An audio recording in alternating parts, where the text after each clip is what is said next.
Hello, I'm Hal Lublin. And I'm Mark Gagliardi. Since the dawn of humanity, one issue has gone unsettled. With the fate of the world in the balance, we're here to settle, once and for all, worst Easter candy. That's right. Don't worry, everyone. We got this. Podcasts should have a theme song. Podcasts should not have a theme song. Yes, they should. No, they shouldn't. They sound good. Yeah, but people are just going to skip past it. You know what? You're right. We got this. Hal, this is exciting because, you know, we frequently do what is the best blank. We uncover what the best of something is. But, you know, I always enjoy when we uncover the worst of things. What, the last time we did a worst episode, didn't we get into a huge fight and have to go on Judge John Hodgman? Was that the last time we did a worst? Where we did worst Christmas song? Yeah, that's why we haven't even touched it in years because of that. And now we're willing to wade back in because Valerie Rogers suggested it. Whatever Valerie Rogers asks, you do. We all know that. Look, Hal, here's what we ought to do, though. If that is, in fact, if a worst episode does bring out the worst and the negativity in us, and it's going to make us go at each other's throats, what could we possibly do? What kind of a guest could we possibly get that would maybe remind us to keep things civil and be ourselves and have a good time? How are we going to do this? Well, how about somebody who works on Sesame Street, so is good at conflict resolution, but was also in Avenue Q, so is not afraid to let us fight one another. How about Stephanie D'Abruzzo? Stephanie, are you there? Are you there on the internet? I'm here. I'm here. Oh gosh, she's in the Grand Canyon. Oh, Lord of mercy. I love that you think that I'm well, thank you. I love that you think that I would keep things calm. Oh, no. My reputation is just downright wrong. If anyone listened to your last appearance on this show, they will know that you are about to drop some science, regardless of where this goes. Passionate Italian, man. Look, I get it. We are passionate about our food, both good and bad. And you know, I got to tell you, and this is not to get sad. I got a little alcoholism in the family, so the sugar addiction runs deep. Oh, sure. So, Candy, come on. Yeah. As an Italian, did you have, what were your Easter staples? Aside from candy, were you Easter bread, Easter pizza? Did you do any of these? We didn't do any of that. I mean, I remember, I guess my grandmother did do a little Easter bread. I just don't remember it very much. You know, we had the Italian grandma, the family that came over from Italy, you know, in the late 50s, early 60s. And then the maternal grandparents who were half German, half Austrian. So actually, I think for Easter, we would do more like a sauerbraten thing or like, you know, pork loin. It wouldn't be ham. It would be like pork loin. You got some heavy food cultures in your lineage. Well, and even with the Italian side, we wouldn't always get, because it was such a big family and, you know, a lot of grandkids, they would always have the staples. You would always have manicotti and you would always have gnocchi.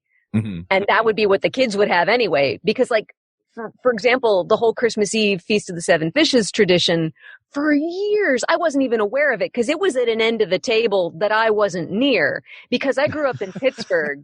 So fish was expensive. We were nowhere near where you could get fish. And they were not gonna waste fish on kids.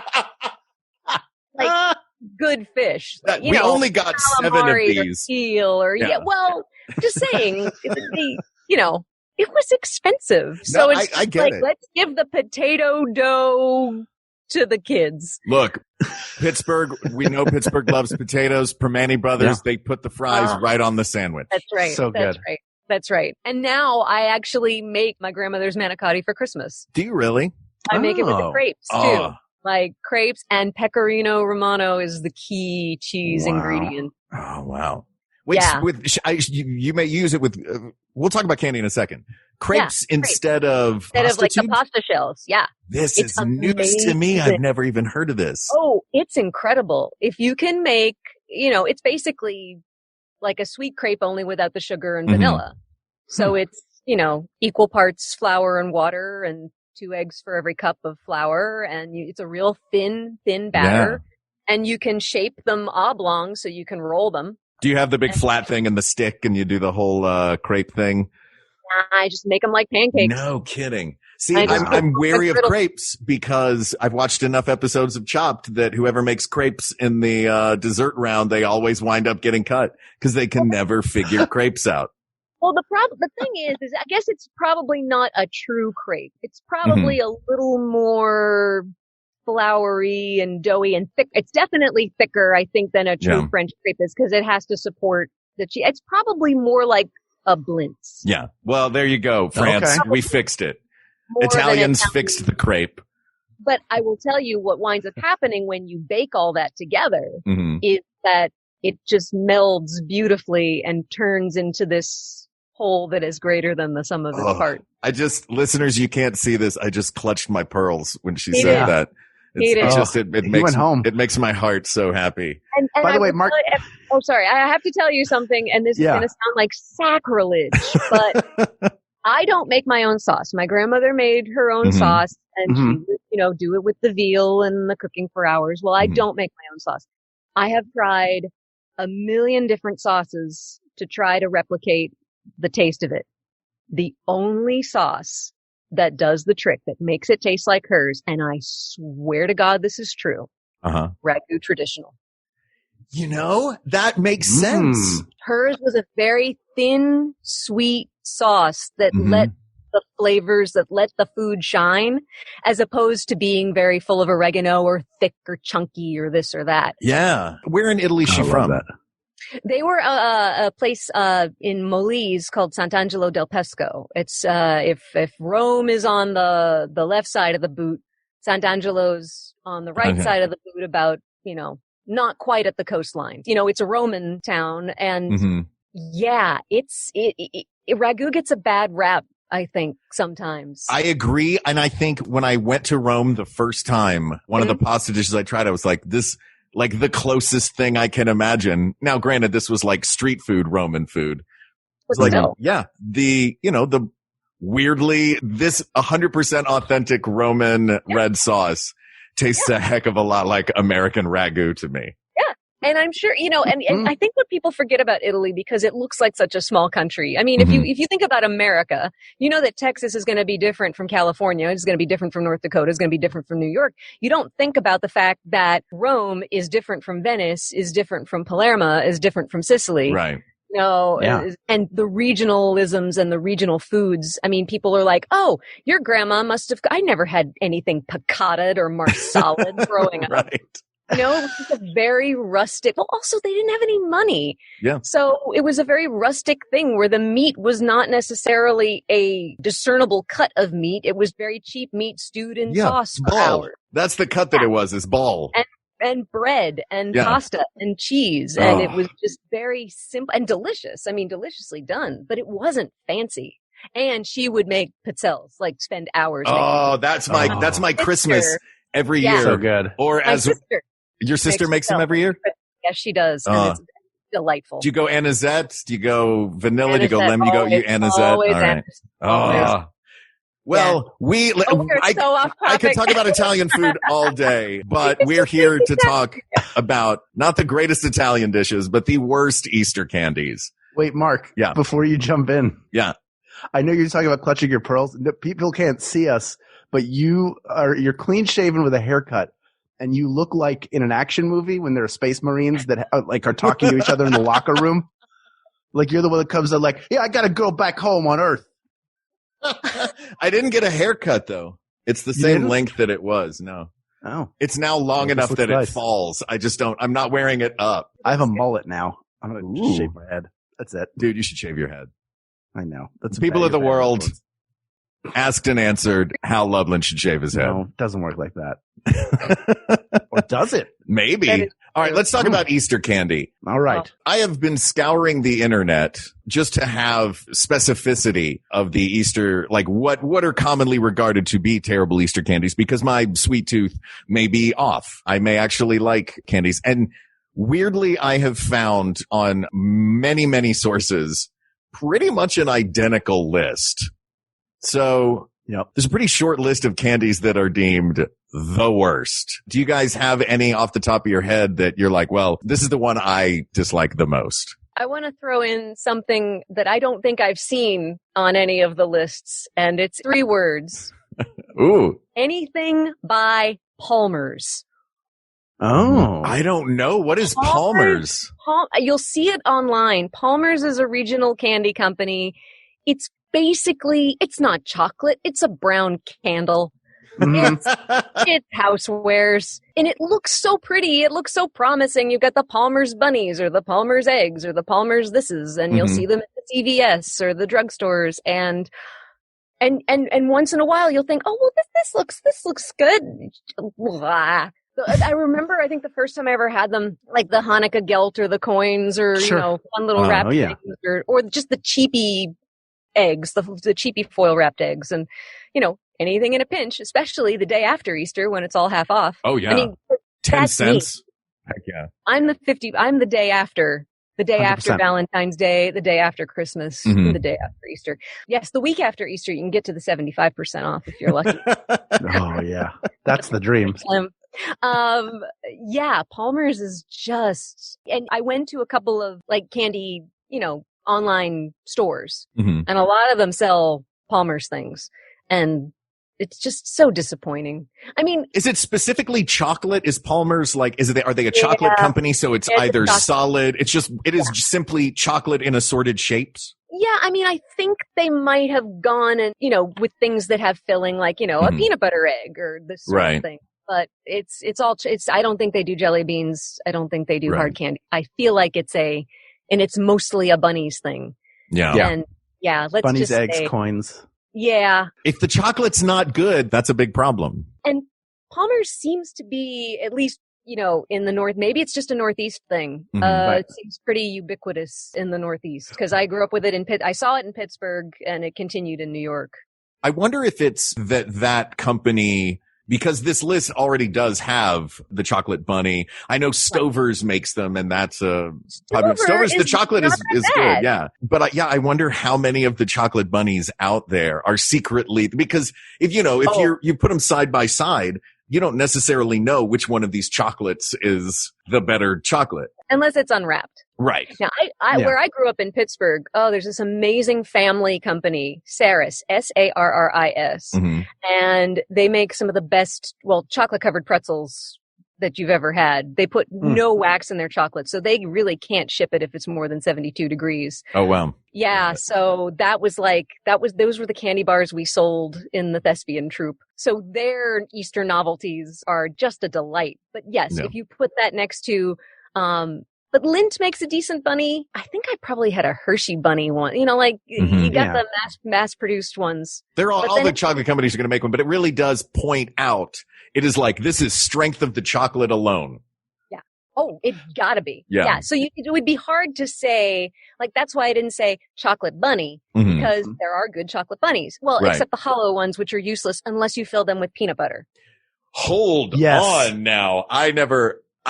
How do you fill because the second there's a bite or a break or something, it crumbles into a million pieces. Okay. It's like trying to drink out of a glass that's been scotch taped together. That's true. I didn't say it was perfect, but when you grow up with no money, sometimes, you get a hollow Easter bunny and you sit there with the jar of peanut butter and that makes it a little bit better. Like it's chips and salsa. I'm on board.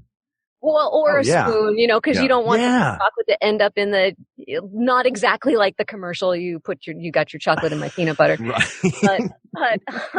But I will say, growing up with that commercial, it kind of seemed like, I don't want the peanut butter cup. I want what just happened to that chocolate and that peanut butter. Right. Yeah.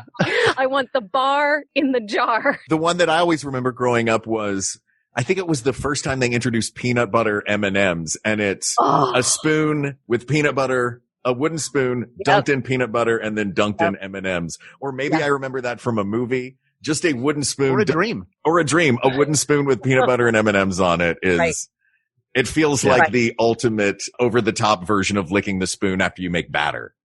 Yeah. Now, I do want to pile onto these hollow bunnies because I think they're trash. Don't pile onto them; it'll crush them. They have no structure. No, you can't break them. I used to take a serrated knife. So I grew up Jewish, but I also grew up an only child, which meant my parents were like, he shouldn't miss out on Easter. So they would give me for your parents. My Valentine's from my parents, and they gave me an Easter basket pretty much every year. Yeah. And I would get one of the big hollow bunnies, and I would saw through it with a serrated knife. And even that would take a really long time to get through. And then I would finally have a piece to eat. And it was always so disappointing. And it was like the second I finished it, the Men in Black showed up and popped a neuralizer in my face. Because 364 days later, I would have the same buddy be like, this is going to be great. Look how big this is. And it's all for me. How thick was the chocolate rind to the bunny-shaped air on the inside? Like at least 1 foot.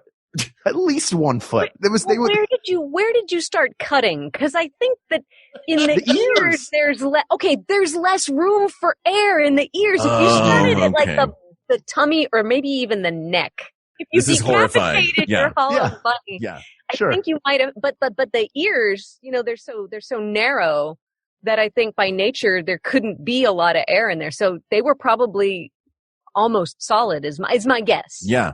How? You just have to eat it like Sweeney Todd and you cut its neck and let it work your way in. By the way, those bunnies are hollow. The reason why they're hollow is the creators didn't want kids to break their teeth on them. No, that's very smart. There was one year, again, not having much money, when you got a little older and you're just like, I want something for Easter, but my babysitting money, I make $1.50 an hour babysitting, there's not enough to buy candy. Mm-hmm. Mom, can I have an Easter basket? Like, well, what do you want? And one year, I think I had something with white chocolate on it. So I said, oh, well, this is interesting. Now, white chocolate on something is different than like a lot of white chocolate at once. Yeah. I want a white chocolate Easter bunny. So I got a solid white chocolate Easter bunny. And yeah, the only way you can eat one of those is just to like gnaw at it. Yeah. Then you look like you're eating the good soap that you're not allowed to use. It kind of does look like you're eating a bar of ivory. And it was so like, that's too much white chocolate at once. Yeah. That white chocolate is best as a garnish or a drizzle. Maybe a little shaved on the top of something with some other chocolate. That's how you make the eyes and the carrot. Yeah, you dip a chocolate-covered strawberry in the dark chocolate, and then you drizzle the white chocolate over it for decor. Yeah, you've been to a New Year's Eve party, clearly. Oh. I'm a grown-up. So that was a traumatic Easter, is just gnawing my way through this bunny. You mentioned Palmer's, and something in that you said that I think is interesting, and I think that this could be a factor in our determining what the worst candy is. You mentioned the packaging for it. And I'm wondering, like, what effect, is there something to a worse, does it make a candy worse if its packaging gives you the promise of something good? Like if it's the worst candy on the inside, the image on the outside should be the jankiest Easter bunny ever. But if it's beautifully packaged, and I would argue that there are some things that are beautifully packaged, you're like, this is going to be great. But so if the bag should have Gary Busey with bunny ears on it, and then you know what you're getting. Like, all right. Well, then you know you're getting Palmer's. Yeah. It's Palmer's candy. Not just the packaging, but the mold. Have you seen some of these bunny molds out there? There are some crazy ass bunny molds out there. Some of them look like something out of a horror movie, like Donnie Darko. Like they have they're human from the neck down in a tuxedo. Or they have oversized heads or really large ears. And some of them are just the classic profile of the bunny. I think that's like they're on a coin. Yeah. Well, you've seen it's a profile of a bunny, and some of them are even flat on the back. So they're not a full 360. Yeah. But then some of them are like chubby cartoon bunnies and like anthropomorphic, and they're going to speak and say hi, and they've got little sugar eyes, and sometimes they have a little bow around. Oh, don't decorate them. I'm just going to eat them. Don't make don't humanize them. Put on his Sunday best for me to. That's part of the packaging. Yeah. But I feel like the packaging for Easter Bunny, if they come in a package, because some of them are just like cellophane wrapped in a ribbon. Right. I think the better ones are probably. I like that the good Russell Stover one in the box, but if it's in the box, you can't tell if it's the flat on the back kind. Right. which I is kind of dangerous. assume it is. I want Yeah. a box. I'm going to go the other way. I want to see a box with the bunny's holding a picture of its family. So that I know 100% what I'm getting into. So that when you Sweeney Todd that bunny, Mhm. it knows. You're thinking about everything. With its Ancestry.com results. This is what I come from. Oh my God, it's half German Austrian. Of a flat-backed family of bunnies. We're slightly anthropomorphic on my mother's side, but the flat back is the genetically powerful. It's a dominant Yeah. gene. Yes, it's the dominant gene. Thank you for my putting that God. correctly. So I feel like the packaging that I'm thinking of is like a rectangular box with a cellophane window, and the Mhm. cellophane and the box around it is usually a pastel color with tulips on it. Mm-hmm. Yep. I feel like that's the good one. Yeah. Yep, ears this, at the this top. Bunny is ears at this bunny is Where somehow else would the ears romping be? in a pastoral land. Yeah. You know? You've caught him That's just the at that image. profile as he's looking off. Right. The bunny is in the wild. Yeah. Yes. You can take aim because that bunny is looking at you. The Just anthropomorphic- laser dot Right. on that bunny. Right. The anthropomorphic bunnies are looking right at you. Yeah. No, They thank want you. you to take them from the shelves. So I think so far in the bunny argument of the chocolate bunny world, Yes. we are taking to the finals of worst Easter candy. It sounds like an anthropomorphic hollow Palmer's chocolate bunny. Is that correct? Sounds good to me. All right. Yeah. I have another one. Please. I have two that are in the same family. One is any bag of jelly beans, the black licorice jelly beans, Yeah. I think are the worst. But even more so, one entire brand. And I think this candy's a little divisive on its own, Mhm. where some people love Starburst, some people hate Starburst, but we can all agree that their jelly beans should die in a fire. We so cannot bad. all agree that. I've never had Starburst jelly beans. I've had Starburst, Sure. which I enjoy, but I have not had the Starburst jelly beans. I like Starburst. I like Starburst jelly beans Why? because they Why? have a little bit more tartness than a regular jelly bean, and I like that. Their Jelly Bellies are their own weird. We make booger flavored every We don't flavor. count them. Yeah, we don't That's count a Jelly year-round Bellies. jelly bean. Yeah, but as far as the Easter ones go, some of them just taste like little sugar bombs with no discernible flavor between them. A white Yes. Brock's jelly bean tastes Mhm. like nothing. Yes. Yeah. A nothing great. flavored jelly bean. What's your favorite flavor of the jelly bean? What's your favorite? Because Oh. you eat them. I eat them in order. I eat my least favorite, then my most favorite last. Yes, me too. I always save the best for last. Yeah, no, course. that nice, good cherry jelly bean. There's nothing better than a Oh, nice, that's a good choice. just a red, just a nice Ooh. wild cherry jelly bean. Yeah. Even the I like Jelly that. Bellies, they make a really good wild cherry.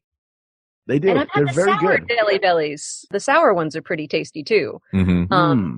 But yeah, it's hard to find, I think all the other flavors are, I mean, it would now, if we're talking non-Jelly Belly, it seems Mhm. like all the other flavors are, the orange isn't really orange. No, I like like the orange ones, but really lemon, but it's not, what do you think that the orange Brock's, let's just say Brock's Mhm. jelly bean? I'll show you what they taste like. Hold on. Do you have them? Oh my Oh, God. man. He didn't even get up. He just scooched his chair away. Had it at the ready. Well, It was close enough. They Tang? taste like these, Oh, the orange sugar slice. covered jelly orange Oh. slices, which just don't taste like orange either. No, they They taste like a Fanta. sugary, citrusy kind of. like- Yes. It's in the neighborhood of an R. You Yeah. know what it's supposed to be, even if I were blindfolded and you gave me this versus If you hold up these, an actual I orange. would know which one Right. Yeah. was orange by the flavor. Like it's pretty obvious what they're going for. I'm curious Right, I though, can see Hal, what about Yes. why do the Starburst ones up your ire so much? If they actually have flavor attached to, I think that the Brock's jelly beans with the white ones excused because they're just like sugar here's cubes. sugar and is it pineapple? Is it coconut? You who knows? Yeah. But but I like those flavors so much, and I associate them with the holiday. That when Starburst comes along, I was like, what if they were a little sour? They're riding in on a skateboard.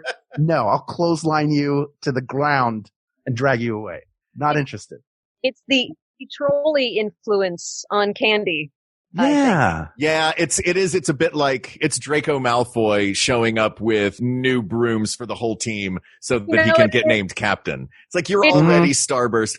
That element of it I understand. It's Poochie. Yes. They Poochied jelly beans. Yeah.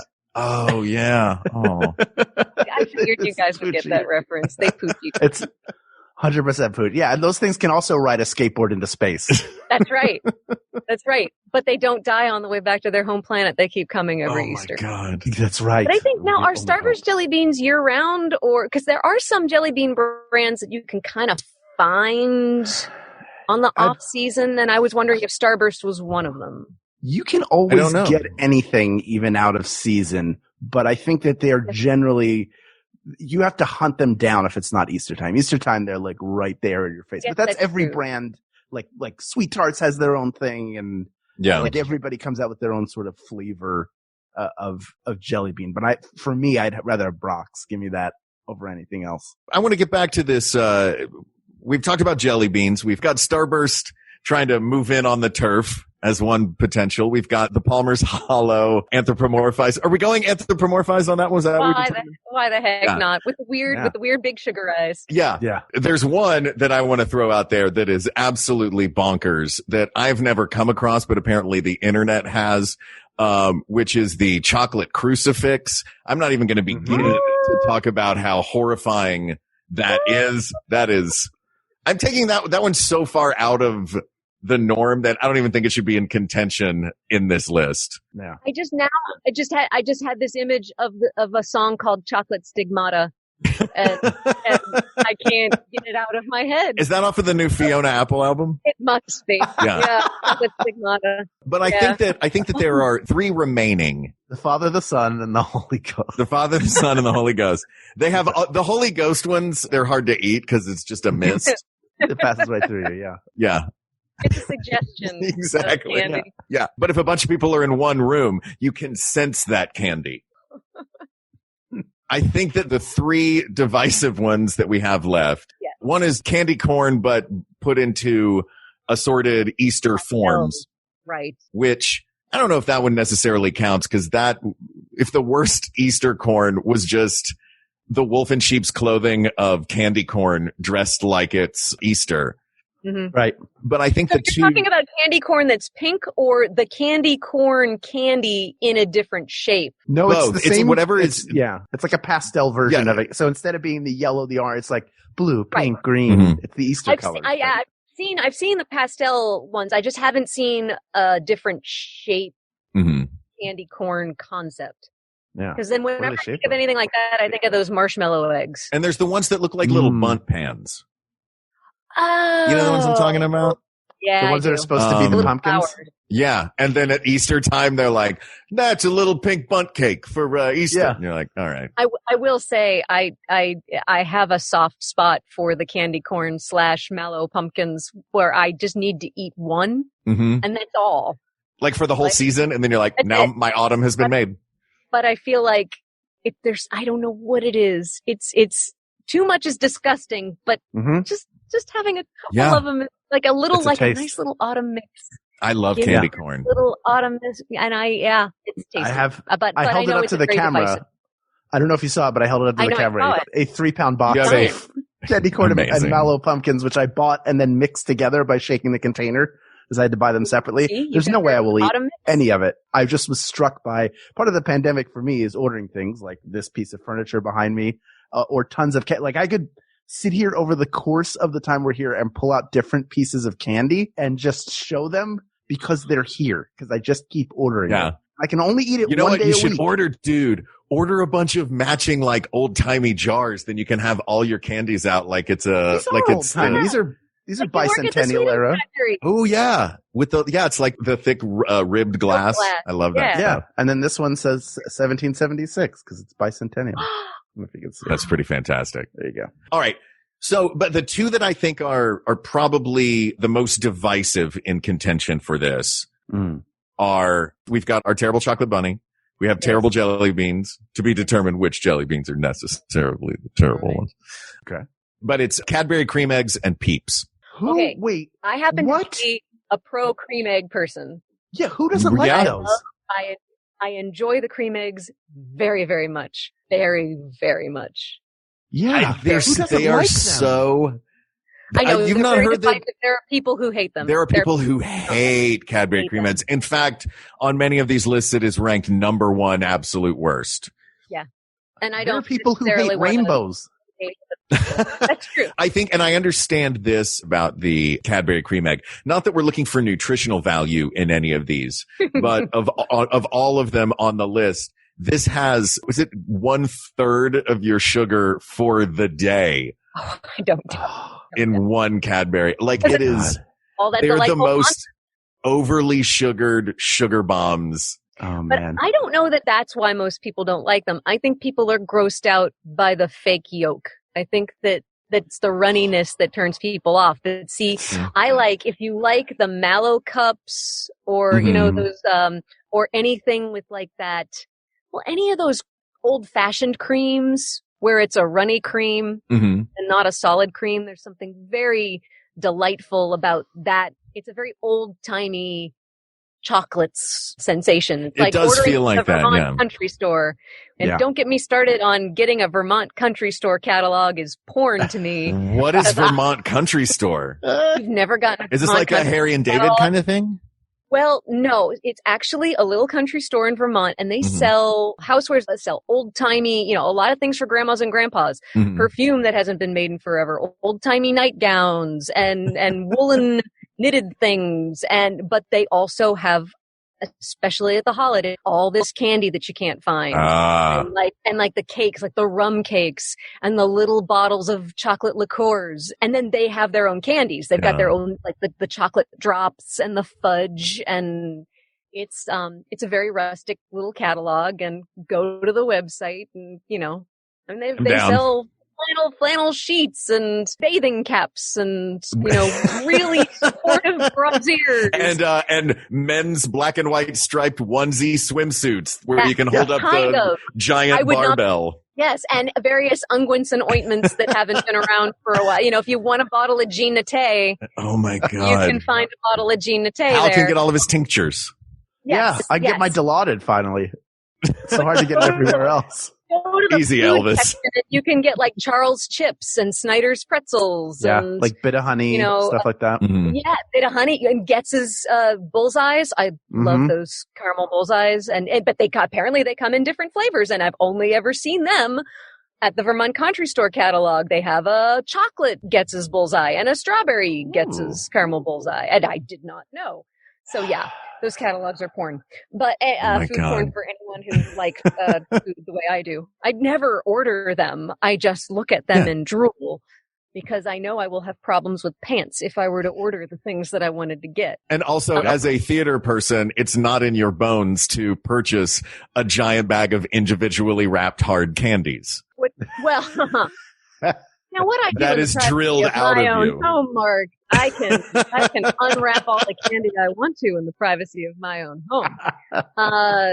You no, never hear no. a crinkle. You always hear the announcement, if you have any hard candies, please unwrap them now. Just once in a theater. I want that to be heated, and I want the entirety of the audience to just all pull out their cellophane candies and start opening. Then it'll sound like a big campfire.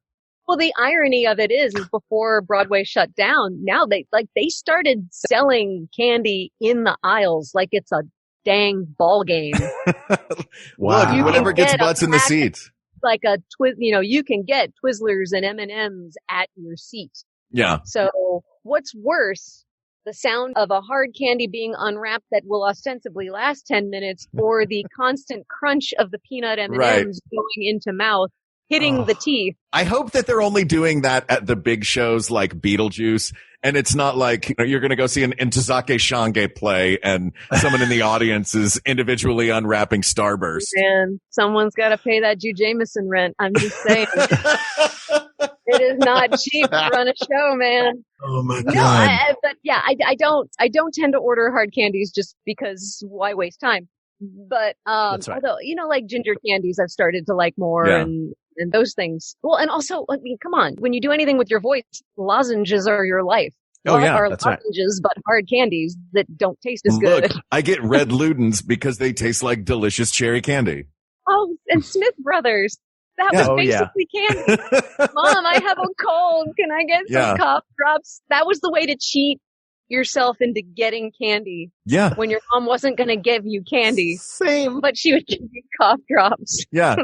Can I have 12 Ludens. I think I feel a scratch coming on. Yeah, but then you have Oh. to be careful because if she gets you Halls, the game is over. Yeah, there's no That menthol menthol candy. No, that mentholyptus vapor action will just ruin your day. Oh my God. Sorry, we are Um, so off track. By the way, Anyway. speaking of hard candies, and I want to throw in another candy that I did find a picture of that I had forgotten about. And I'm like, oh yeah, that garbage is, Chicks and Rabbits. They look like pills. They look like Flintstone vitamins. They're almost like pressed powder. You know, they're like hard little crunchy, and they're very detailed because they are, they're, yeah. I've you know, seen those, different shapes though. yeah, those might be the worst. They're They make just, little Legos like that, right? Like they make little brick candies. that yeah, are like, exactly. they Though make it's the same thing they do with the Legos. And they make chicks and bunnies for Easter? Chicks and rabbits for Easter.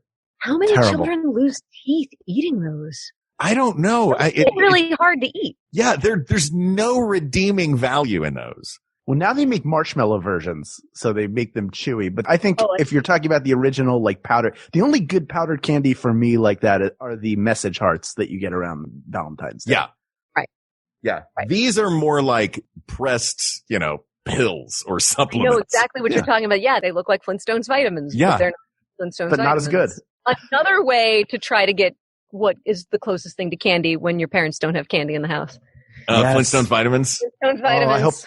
I hope today's the day I get a purple Barney. That's all I want. Or Dino. I guess or Dino was the purple. Yeah. Sometimes there was a purple Dino, Barney, yeah. maybe. Well, I think they shook up the colors. The colors were not always, it wasn't always the same color with the same character. You could get Right. a red Mhm. Dino and a purple Betty. Yeah. Right. Purple Betty. That sounds like a band. That's gotta be a Right. band. I was in Purple Purple Betty Betty. in college. I was Also, if percussion. somebody pulls out a little bottle of pills and shakes it in the elementary school and you and your buddies as little kids are like, hey man, you got any Purple Betties? I would get Right. sent to the principal's office so fast. Even in the 70s. Right? That would, yeah. That wouldn't have flown even now, then.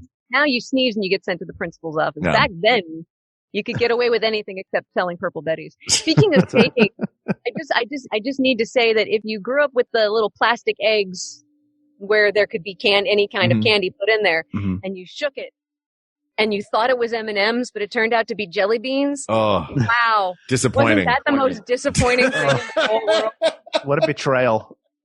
Hey, it's M&Ms! Ah, crap. And it's all white ones. I would always be like, you pick it up, you shake it, and you go, nope, not coins. Gonna keep going.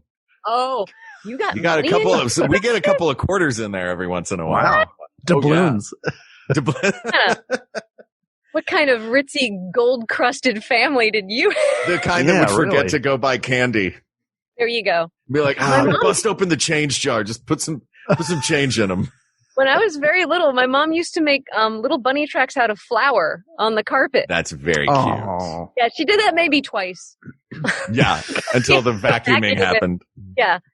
But I mean, it was lovely. But then eventually it was just you get a 1 pound bag of peanut M&Ms, and Yeah. Yes. that's just the greatest thing. Forget the basket. Who needs Peanut the M&Ms bread? are the perfect candy. Give me the peanut M&Ms. And then usually for Lent, being the lapsed Catholic that I am, Mm-hmm.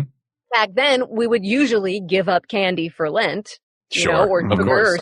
or ice cream or something like that. So on Easter Sunday morning, we'd be sticking M&Ms in our purse because, like the little junkies we were, we would cross off the days on the wall calendar and Yeah. our little shaky X's. And of course, you realize, like, Jesus was in the desert for 40 days, but Lent's longer than 40 days. This isn't fair.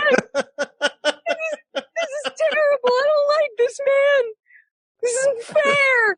When you're a kid, it's all about, like, come on, the Bible says, so I should only have to do 40. Yeah, so you make 40 a- is not divisible by 7, and if this goes Right. Sunday to Sunday, that is 42 Right. days. And then you'd make up this rule like, well, wait, so Sundays I think you're allowed to have what you gave up for, like, Lent. It's your cheat we used day. to do Sunday cheat days Yeah. as kids. Yeah. And then I'm thinking, well, after the fact, it just seems like it's bad detox. It's just bad rehab. Lent is just Yeah. unwise rehab. So anyway, we put the peanut M&Ms in our little Easter purses and just during Mass and try not to make it. Yeah. Like you had just fallen off the wagon after 6 weeks. You'd fallen off the basket. We had the monkey on our back, man.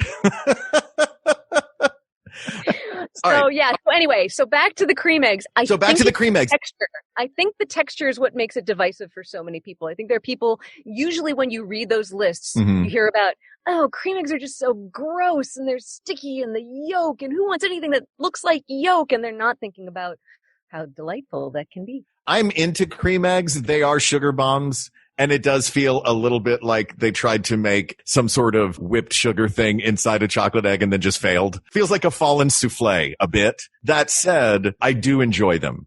Well, now, have you tried the mini cream eggs, the little ones that come in the little dozen? Have you seen those? Yeah. No, I just use the full-size ones in an actual egg dozen.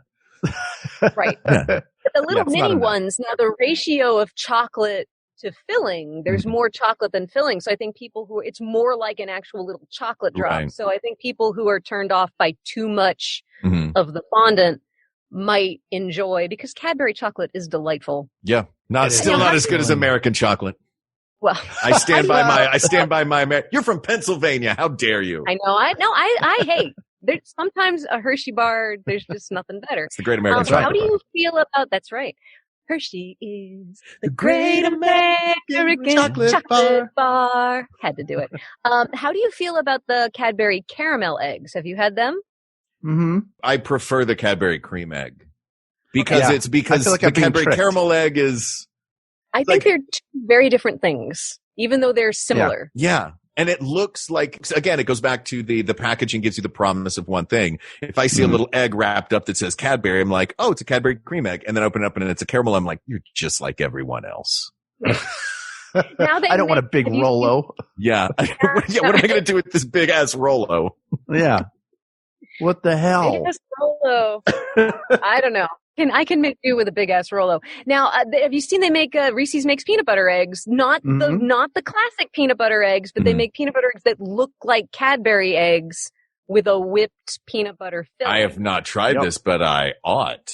Yeah, they're not bad, but No. it's you're expecting. See, Mhm. the filling of a classic Reese's peanut butter egg is uncomparable to anything else in the world. And the ratio of its own- chocolate to peanut butter is different than a Reese's peanut butter cup. So you're getting something special. Yeah, and I believe that the chocolate feels different on a Reese's Mhm. peanut butter egg or pumpkin or tree or that Right. kind of thing with it. Tree But, for Arbor Day. Yeah, Yeah. the Christmas ones, they make them. Oh, for right. Christmas. But they don't really look. They're not really Okay. pointed. Anything that Reese's makes in that department is just basically oblong question Yeah. of a shape. It always looks a It's little an egg. melted, It's a Christmas But you tree. don't- Yeah.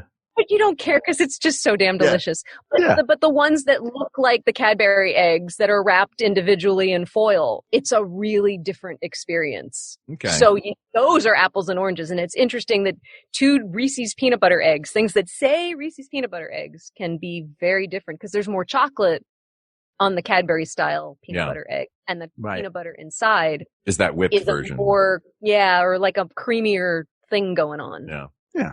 Anyway, we are so off topic. No, this is literally the topic. Yeah. Is Well, Easter I know, candy. one- We're getting into the good stuff. That's Yeah. true. That's true. We're supposed to be talking about the terrible stuff, Stephanie. I swore to myself I wasn't going to name check any good candies, and here I go. I broke a bad promise to myself. I have another one that I think is, I don't know if this is controversial or not. Let's Mhm. find out. And that is Marshmallow Peeps. I don't care if it's a bunny or the traditional little Right. bird. We don't like those, right? I Well, they're not for eating. love them. Really? They're not? I love Peeps. I open up the box and I put them on top of the fridge and I let them get stale because they're super, super soft when you first get them. But specifically the Yeah. bunny shaped ones, once they Mhm. get a little stale and chewy, are like a cross between a delicious sugar coated marshmallow and like a taffy. So you don't think that those are sweeter than the cream egg? Because I think that Peeps are really sweet. Like Mhm. They are, but I making think there's sweet. less mass in them. I guess, yeah, the air. You know what Sure. I mean? But it seems like more people buy Peeps because they're decor.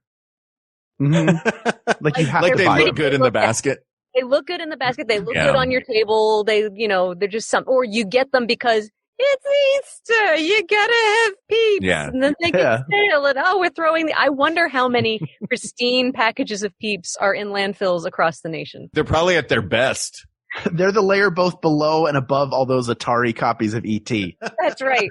Well, the Washington Post for years, and we entered it one year, they would have a Peeps diorama contest. What? Years. Oh yeah, it was amazing. What did you make? Yeah. We made them a peep show. Oh my Made them a God. show with peeps. And my sister was in town. Oh yeah, it was so much fun. We had a great time doing it. But some of these dioramas that people make are just incredible. I don't know whether it's accessible on the Post website. I think they stopped doing it a few years ago. Mm-hmm. But some of the stuff that people would come, and it was always, pop culture reference and very of the time. And See, Peep that fiction. I'm sure Yeah. was done Boo. once. That does feel like that's the kind of thing that takes this out of contention for worst Easter candy because it while it is a 'Cause you make art divisive with it? flavor, while it's a divisive flavor, it's still so synonymous with Easter that you can find a way to enjoy it even if you're not eating it. I can't imagine any world in which I enjoy those little chicks and rabbits pills. right. Mark, What? But please. You're going to tell me that the reason why you like that candy is because you could do stuff with it other than eat it? You No, can do I'm with saying anything. that it is so synonymous with Easter that if we're determining the worst Easter candy, it Oh, feels because it's like so Easter. it's so Easter. It's not the worst. Like some of these are abject garbage. It's very but bad. candy is for eating. Yeah, Yeah. guys, but Ranking I'm the one of worst- I am one of you're the ranking ones that enjoys Peeps. I don't think they're bad. But if you're ranking the worst movie based on how much fun you have talking about it, Yeah. Yeah, you know what's not the worst movie? The Room. Not the worst You know, movie. But here's the thing. what about 1997's Godzilla? Okay, look, 1997's Life I'm Godzilla. never getting That back. was not Godzilla. That was just a dinosaur. I have a Life Godzilla never puppet getting back. that roars, and I used to have a bunch of the collectible cups. Then I got married, and those weren't necessary anymore. I realized, I don't need to drink an entire Minute Maid fruit punch out of one of these in one sitting. But that would be like saying 1997's Godzilla is not the worst movie in the world because I got the cups. Exactly. Exactly. That- Also- yes, but if that would be the case, if 50% of the people of the world liked that Godzilla movie and 50% didn't, I think the vast majority realize that movie is garbage. Where Peeps are divisive. That's true. Mark, That's true. even you must admit that after you eat a peep, that you feel like the inside of your mouth is doing the walk of shame. That like something's gone wrong. I was supposed to like this more, but now my mouth feels weird. And why does it feel like this? It's like a little bit numb. And should I maybe I'll just eat another one because at this point I can't feel anything. I might as well just have more. Hal, you saying that my mouth feels like it's doing the walk of shame after Peeps is spoken like a man who does not have nearly the number of vices that I have. Now, what are your thoughts? Now, I want to know because it's marshmallow. What are your thoughts about that candy-coated marshmallow then? The Brock's marshmallow egg. I'm Yeah. You know what I'm into talking it. about? I love a coated marshmallow thing. I like the disparity in the textures. I like a Russell Stover's with marshmallow on the inside. Well, now, wait. Now, Russell Stover's is totally different. Those eggs Yeah. are like the ones with the marshmallow filling, the ones with like the raspberry filling, Oh, like yeah. that. Yeah. They've got a whole menu. I think they have got wedding cake filling and Yeah. like Wedding they're- cake? Yeah, it's just like Mhm. that nice white cake fondant filling. And Yeah. they're chocolates, Mhm. in the best sense of that word, just larger. So I think saying Russell Stover and marshmallow in any kind of negative way, no, I will No. not have that here. No, But- I wasn't saying it in any negative way. I Oh, was good, good. comparing it favorably to a thing I like, which is oh, Peeps. no, but I think that those are very different marshmallows Right. too. Yeah. Mm. But so now when you enjoy your Peeps and you enjoy your candy coated marshmallow eggs, Mhm. do you find do they all, I get the sense that they all taste the same. Is that Roughly, the yeah. point? There's no flavored difference So in the a purple Peep. Peeps or the pink Peeps or Right. the yellow Peeps Yeah, are, they're all pretty. Unless if they have tried to differentiate the flavors, they've failed. right. I think they've Right. got I think I've seen chocolate Peeps. Have you tried those? Are I've they not any tried good? chocolate Peeps. No. And do you only eat the Peeps at Easter? Or I know that there are Christmas Peeps. There are trees and snowmen. I don't get the trees and snowmen. I specifically eat them at Easter because it is one of those Easter treats for me. Because anything pastel tastes like Easter. Exactly. I understand. Yeah. Yeah, it's weird. Tootsie Roll makes those fruit rolls, the fruit, and I actually really like those. If I go down to Economy Candy and they've got, you can scoop out buy them by the pound, I will pick out the lime and the cherry ones because finding any lime candy that tastes like lime. Yeah. I think lime has gotten the worst. Lime is so underrepresented in the world. It's very sad. If I have one goal in life, it's to bring back like lime sherbet. Whatever happened to, remember there used to be lime sherbet everywhere.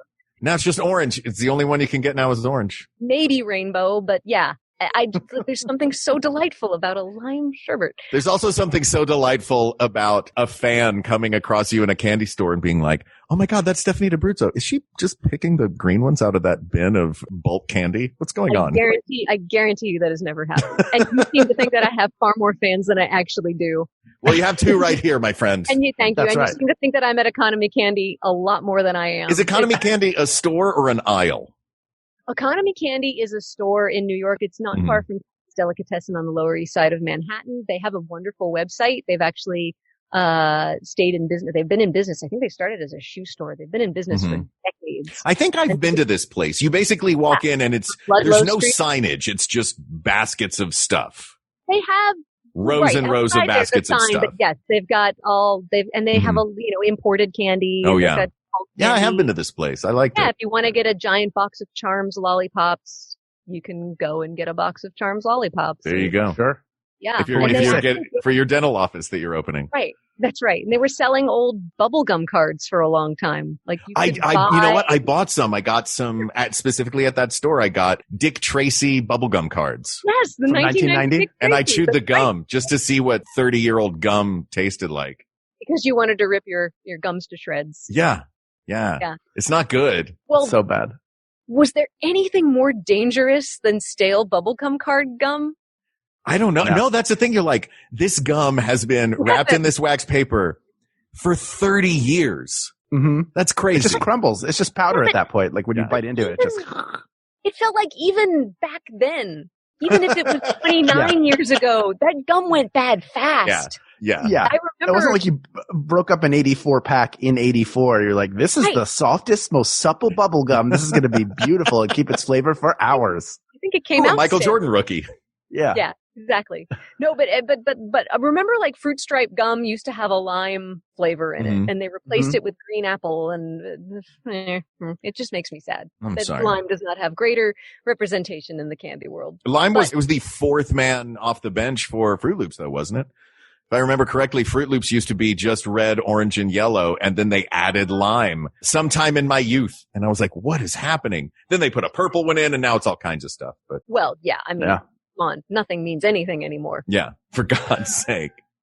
They make chocolate Peeps. Speaking of Peeps, So yeah, let me Peeps. ask, I think it comes down to this, and tell me if you guys think this is right. Mhm. Are the divisive Easter candies, because of their popularity and their divisiveness, is that what we're being asked to answer, is of the divisive ones, which is the worst? Or are these divisive ones because they are A, associated with the holiday, and B, beloved by many, if not us here? Do those, like the Cadbury Cream Egg and the Peeps, do those get a pass into the finals of worst candy just off the bat because they are so divisive? Or with our list of, I feel like this list of a Palmer's Easter Bunny, hollow, from this, an anthropomorphized hollow Palmer's Easter Bunny in terrible chocolate, Starburst Usurper jelly beans, and Chicks and Rabbits Flintstone vitamin pills. I think that list of three is pretty solid. I think our worst is probably in that, and it's not going to wind up being Cadbury Cream Eggs or Peeps.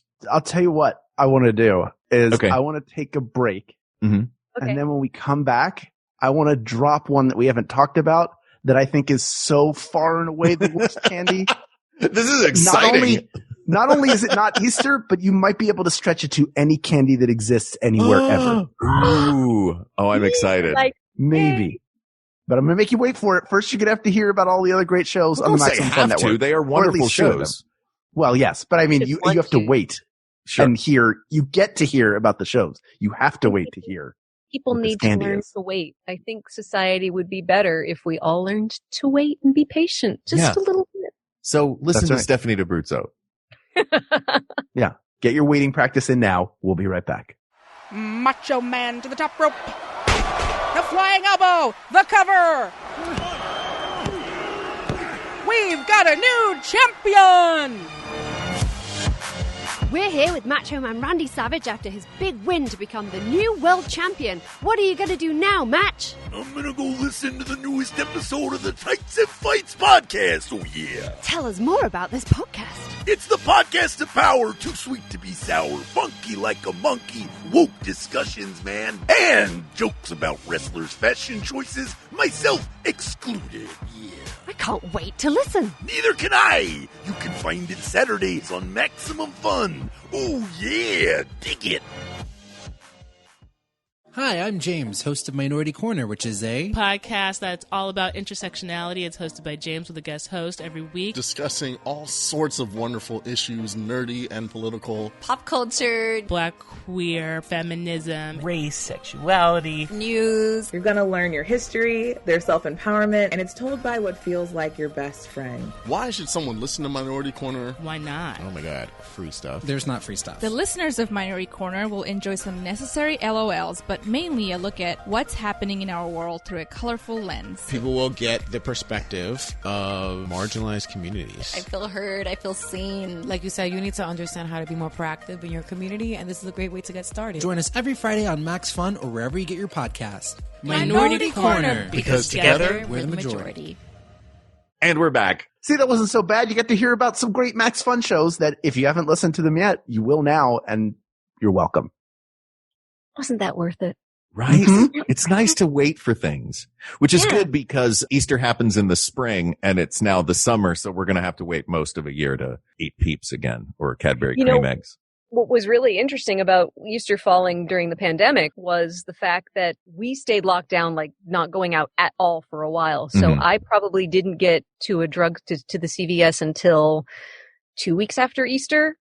And it was probably the best selection of 50% off candy that I've ever seen in my life. You got Reese's Cups for 50% off. I mean, come on. Yeah. And unfortunately, it was one of those things where it's like, oh, but I can't get out walking because it doesn't feel safe. And I just can't. You were in New York, and Easter in New York was bad. The dead middle of it. Yeah. Yeah. So I didn't want to, don't get me wrong. I bought, I got the mini eggs. Mm-hmm. I got those Cadbury mini eggs. Oh, yeah. Those were, and the Whoppers in the milk carton? Whoppers and the M&Ms and all the good stuff. It was all there. That was all. So yeah, but it was also sad, to just see oh wait, people aren't well, and also there were so many people in New York who left. We didn't have the option of leaving. But even if we had the option of leaving, I don't know. I don't know whether I would have. There are a lot of people who are stranded in places now. There are a lot of people who are finding it hard to come back because now there's a 2-week quarantine. Yeah. Back from certain states in New York. So I get why people left. I get why people stayed. But anyway, it was a fascinating Easter this year because I was seeing Easter candy well into May, I felt like.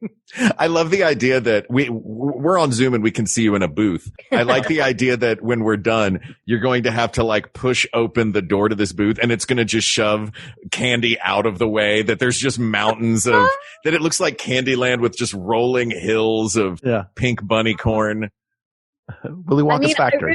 Just the land of chocolate. I am Homer in the land of chocolate. And right down to the very first time I saw that episode where Homer's in the land of chocolate and then he goes to the store and says chocolate half price. I'm like, someone knows my soul.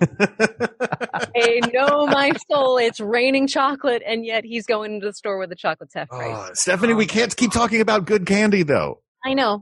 We have to talk about Hal's got the potential worst candy of all time.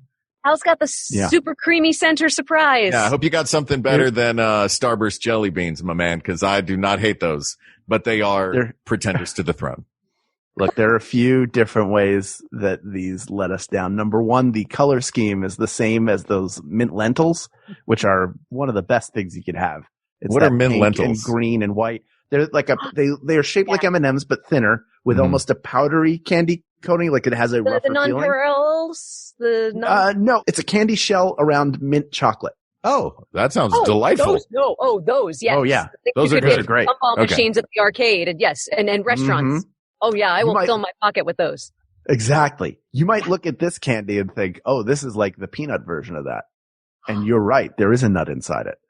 But they've taken one of the most boring nuts and stripped all the flavor from it, then put a terrible candy shell around it to create the Jordan almond. I know it. Yes, Trash. Jordan almond. Shame on you, Jordan almond. Shame on you, Jordan. Whoever you are who made these almonds. The Jordan almond was so vastly improved upon when the almond M&M or the peanut M&M even was released. The Jordan almond, yeah, it's just, why don't we make almonds harder to eat?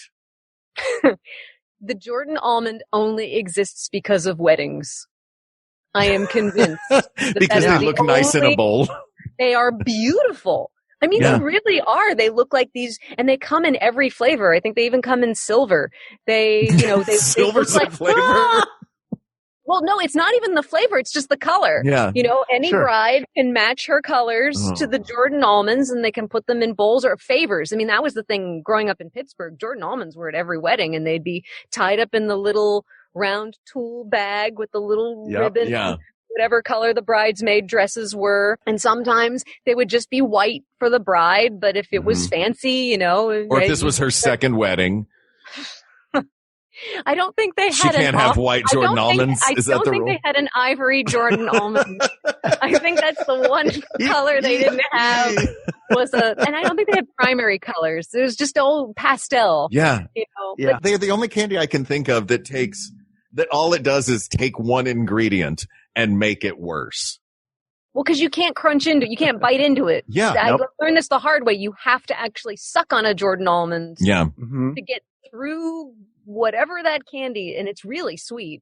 Yeah. And then, Yep. then you get to the almond, and I It's guess by mealy. that time it's kind of marzipan-y, but not really. But it's like you don't like an almond should be a delicious thing that you get to eat. It's as if the Jordan almond is like, what's going to make this almond more delicious if it's harder to get to? We're not adding any benefit to the almond except a difficulty level. We've locked this Yeah. almond Yeah. away in an escape room of sugar, and you have to figure out the code Oh. to get to the almond. And the code is the same it is at every escape room. It's just suck on it till it opens up. Yeah. But again, as a child growing up with not a lot of candy in the house, if you went to a wedding, it's Yeah. like any sugar in a storm. You take the Jordan almonds and Yeah. do what you could with them. Right. Which is not much. Yeah. But yeah. When you're a sugar junkie, man, I'm telling you, the sugar addiction runs deep in me. Yeah, this sounds like Not you might have proud a of- problem. Do we need to? Yeah. Did we No, we it's called you got- here for a reason? It's gotten better with We all have age. letters. But I'll tell you, but when you're a kid and your food is regulated by others, Yeah. and you do not Yeah. have the freedom to get what you want. Mhm. When you're an adult and you have the freedom to get what you want, yes, you can eat ice cream for breakfast, but then you eventually reach an age where you realize that is not a good thing for me to do. I'll But reach when it you're- eventually. Right, but when you're a kid, it's just like, wait, the sugar, I'm going to get it now. I don't Yeah. know. I never know when I'm going to have sugar again. Right. Yeah. You kind of hoard it when it's not easily accessible. Yeah. When it's not easily get, when you have no money and no transportation and you live in a suburbs where nothing is walkable. Mhm. So you can't just walk to the corner Yeah. and grab, and get a Snickers. Oh my gosh. Yeah. So anyway, Jordan almonds. It feels like Hal, you might have pretty good, Hal. come in at the end with a Deus Ex Machina ending. But then now I have to throw a bit of a wrench into things. Mhm. Oh boy. Would you find Jordan almonds in an Easter basket? Yeah. Yes. Really? I think the pastel nature of them. And Okay. they would always be in some sort of weird shaped, like clear plastic thing or like a tube Gotcha. or you know what I mean? Like, Oh, yeah. they're always in a weird, they're always presented fancier than they are. And that comes back to that thing from the beginning, the whole like the promise of something good. Like a Jordan almond is a thing that is going to get wrapped up the fanciest. True. Well, it looks like a beautiful little pastel pebble. Yeah, what could be wrong about that? Then it should be skimmed across the top of a lake. Yes, but those poor fish. I know. The fish is going to be like, hey, an almond. Ah, damn it. I got to eat all this. Come in my way, or I wish I had teeth. Exactly. I wouldn't wish those on anybody. Just there's nothing good about it. There's nothing good about it. There's nothing. Yet, there are people, as there is a lid for every pot, there are probably a lot of people out there who are going to write you angry letters. And they'll write you angry letters. Because it's definitely a certain generation of people who desperately enjoy the Jordan almond. I think. Yeah. Well, you know what? Oh, for sure. Good luck getting those letters to us because the post office ain't moving nothing right now. That's right. Do the kids know from the Jordan almond? Like, I don't know. Any kid that's been to a wedding, I think that's been, like a Gen Z kid is going to have the same experience of Jordan almonds with a Gen X kid. If you got a traditional Easter basket, then you got Jordan almond because that becomes like the thing. Well, I had to have these in my basket. So now you're going to have them. The curse will continue. We all must suffer. I will say this, the advent of better Easter candy in the last 30, 40 years. I mean, there didn't used to be much in the 70s. And then I feel like the 90s was just an explosion of invention when it came to, oh, wait, there's this and there's this and there's this. Yeah. And we're going to turn anything into an egg shape. Have you had those Nestle Crunch and Butterfingered eggs where they're delicious. Yeah, exactly. And then Reese's is like, everything's going to be egg shaped now. That tree's going to be egg shaped. That pumpkin's going to be egg shaped. Yep. Yeah. So like, there's just been a delightful explosion of, but then at the same time, I think that's where the Chicks and Bunny pills came in too. So with all the good things came that garbage. That's right. So yeah, Jordan almonds. That's a surprise winner. Yeah. Are we agreed that that's the worst? Or because those pills are pretty. Those pills are so terrible. Now, if we really want to parse this out, at least when you get to the almond, there's an almond that can be a delightful thing. Is there anything delightful about the pills? Well, I think I'm gonna call them pills. I get what you're saying. The pills are bad just in and of themselves. I think the reason why I would argue for Jordan almonds is number one, the candy is practically uneatable and it doesn't taste good. Then you get to the almond, which ostensibly could be the enjoyable part, except it's way too soft and it falls apart and it tastes like the candy now. So it mixes together. I don't hate. I was going to say, I feel like that's your mouth making marzipan. Hey, old Chef Mouth Hal. I'm just saying. Wow, that's a very bright side. Mouth made marzipan. That glass is 3/4 full. I'm trying to find, any positive, just because, if we're going to get really technical about the absolute worst. I think the Jordan almond is a more famous terrible candy. Well, I'd never known that the pills were so well known or are out there or ubiquitous. That's the word I was looking for. You found it. Yeah, me neither. You schooled me on the pills. Yeah, I didn't even know they existed. They're terrible. You never got those in they're always in just like a little thing that you shake. Now, if you shake the thing and you're expecting M&Ms and you open up and it's those little pills, oof. Oh, you know what, Hal? You would see that. Remember those little plastic cell phones that were filled with candy? Sure. That's the kind of candy that would be in that little plastic cell phone. I know the kind for sure. I just never, when I got Easter baskets, they never had that in it.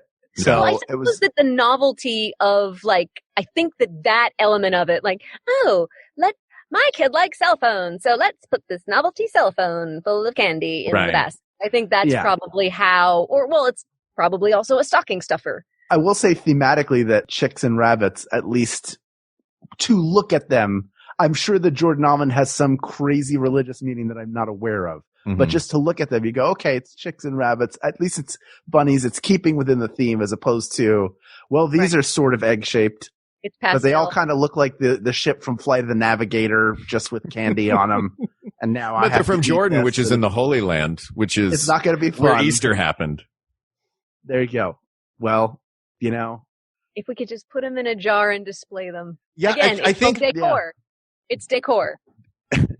Like a peep is decor. Yeah. Like the Jordan, I think that might push the Jordan almond over is their beauty to satiety ratio. So they're the Jezebel of, they're the Jezebel of Easter candies. They promise something. They've lured David in. They can't deliver. Yeah. Yeah. As long as we're, Bibling it up with the Easter here. Right. Look, this is how Easter works. The bunny comes. It's been 40 days. We've been wandering in the desert. The great miracle of Christianity happened, and then we all eat chocolate. Yeah. It's a fascinating, the secularization of Christmas is, at least we understand that because of pagan rituals and winter solstice. But the secularization of Easter is fascinating. It's just the birth. It's the whole rebirth of nature and it's flowers and chicks and bunnies and fertility. And fertility, right. And eggs. The egg is the sign of fertility. Yeah. Exactly. And I think the idea, I imagine that at some point the church, there have been points in the church's history when fertility was not necessarily something that they wanted to celebrate all the time. Yeah, except for the so-and-so begat so-and-so begat so-and-so begat so-and-so begat so-and-so. Which is a dry chapter. Yeah, man, there's a lot of begatting. And that begatting didn't just happen. No. It happened every spring while they were eating Marshmallow Peeps and chocolate. Because spring is when people start wearing shorts and t-shirts again. But I guess I can understand if you look at, and I don't know the timeline of exactly when Easter bunnies and Easter baskets became a thing in America.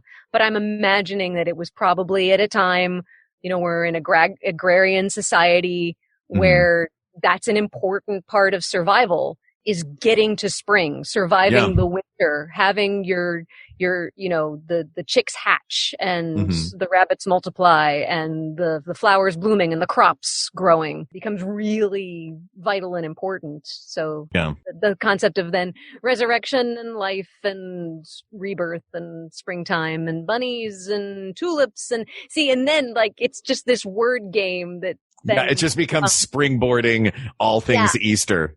Pastels and honeybees and It's almost as if the earth is a beautiful, wonderful thing and wintertime sort of coats it in a pale white shell, a crystalline pale white shell. And then at a certain point, nature decides to suck that shell off and get to I realized that, you know what, that sentence. Damn soggy saliva-filled earth underneath.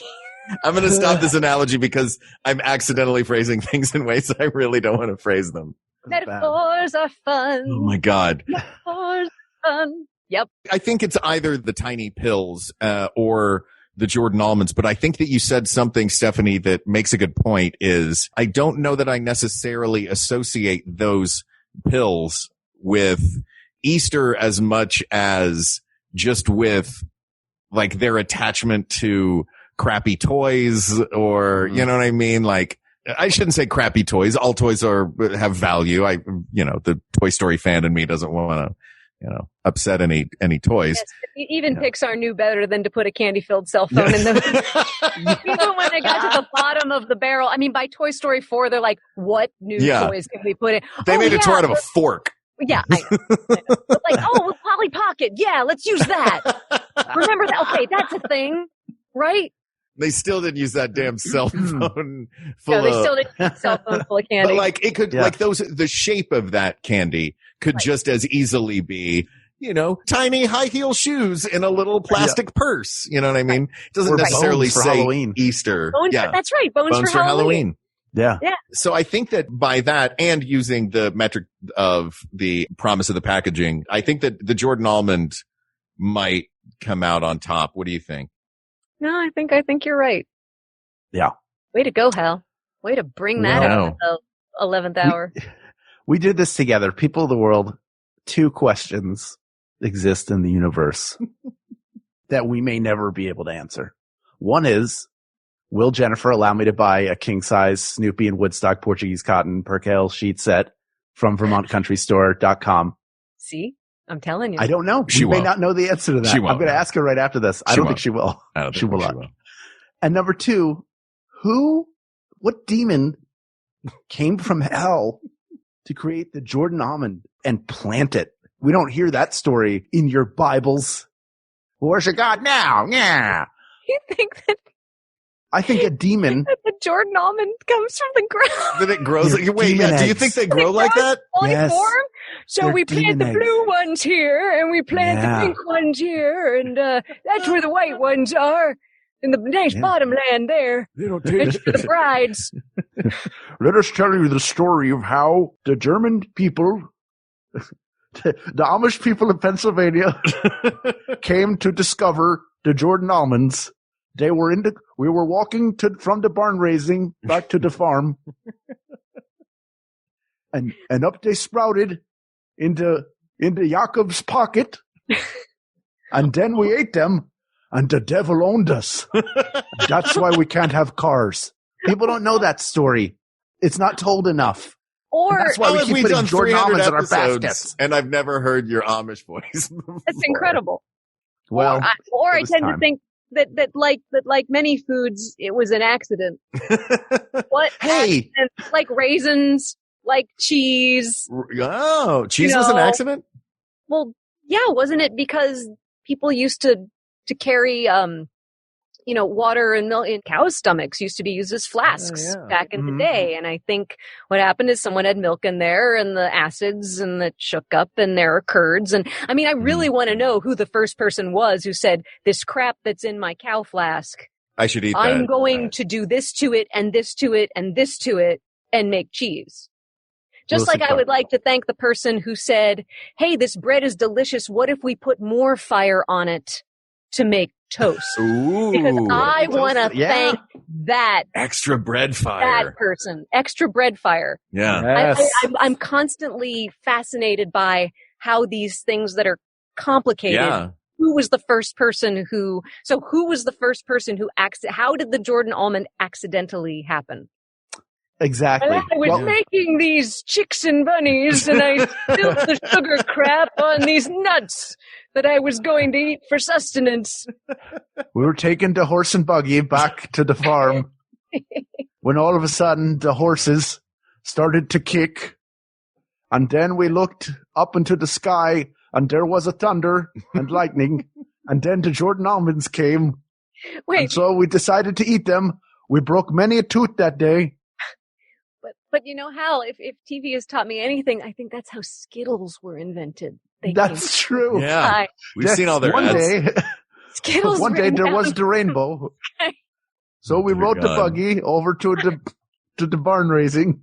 I'm It's sure always that- riding the buggy to the barn raising. That's the only We thing had you ever apple use the butter buggy and for. shoe fly pie. And then came to Skittles, which we found For God's sake, in Hal, a vein issue of your gold. eating. All right, it's Jordan almonds. You're trash. To hell with you. Back to hell. It's Easter. This is a day of the Lord. You are not welcome here with your weird tastes and your mealy almonds. Just give us marzipan. Asked and answered.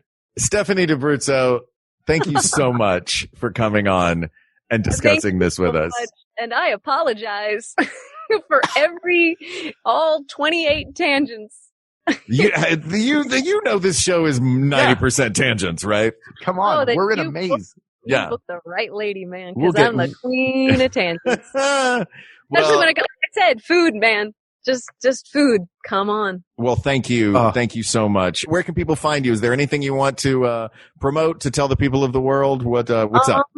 Oh, well, I don't know if any of you have Apple TV Plus from your Apple devices that you might have purchased and gotten that for free. I did a great show on Apple TV Plus called Helpsters, where I play Cody, who is the lead monster who helps. And what's really fun about our show, there are we shot it last year. We did 26 episodes. They're spewing them out a little at a time. I think there are 13 out now. We had some really fun guest stars. This batch that's up now, we had Amber Tamblyn and Ann Dowd and Chris Ann Redd. Dowd. Oh, my God. Ann Dowd was Legend. amazing.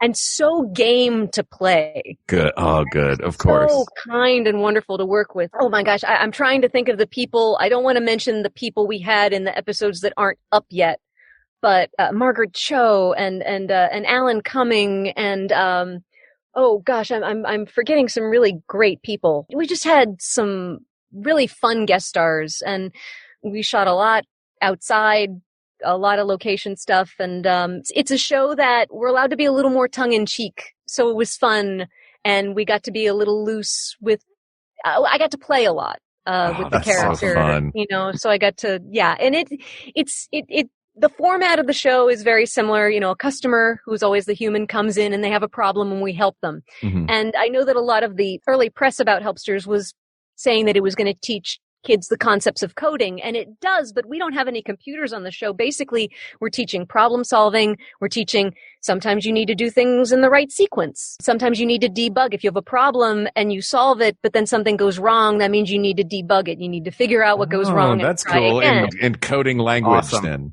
Yeah, and some things, everybody has a different job, so some of it's delegation. There's I think there's stuff that really applies to life.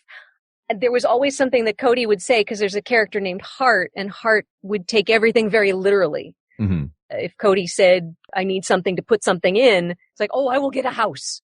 It's like, no. and so Cody would basically sometimes say, oh, I need to be more specific with my instructions. And I do that in life. Sometimes I'm reminded I really need to be more specific. You hear your own voice from the show in your head tell you. Yeah. And if my puppet character can recognize that, I should be able to recognize that. Look, when puppet characters in flow, though, they know things that you don't know. That's right. Look, there are times if I want to eat a cookie, I'm thinking, hey, Cookie Monster has learned behaviorisms. He's taken the marshmallow test. He can wait. We've done that. We've done the you can have 2 cookies if you wait. Mm-hmm. You can have this 1 cookie now. You can have 2 cookies if you wait. And no, I sang backup on good things come to those who wait. And I'm thinking, Stephanie, you can wait to have this cookie. If Cookie Monster can do it, you can. So puppets are powerful. But yeah, I still work on Sesame Street. And, and then my delightful husband, Craig Shemin, has been doing some live streams for the Museum of the Moving Image. Which is an absolute blast. Thank you. Yeah, so some of those are on YouTube. We're hoping to do another one in mid-September while the museum is still closed and we can't do the fun events like we usually do. Yeah. So that's been the quarantine has been fun. Oh, and actually for the quarantine, going back to Helpsters, we shot 6 episodes of a Helpsters Help You show in our apartment. Very cool. There's a little piece that our friend Weston Allman did for Mashable about it. It's basically titled How Sesame did the work during quarantine. And yes, I also shot a little bit of Prairie for the Elmo's Playdate special that aired in April of this year.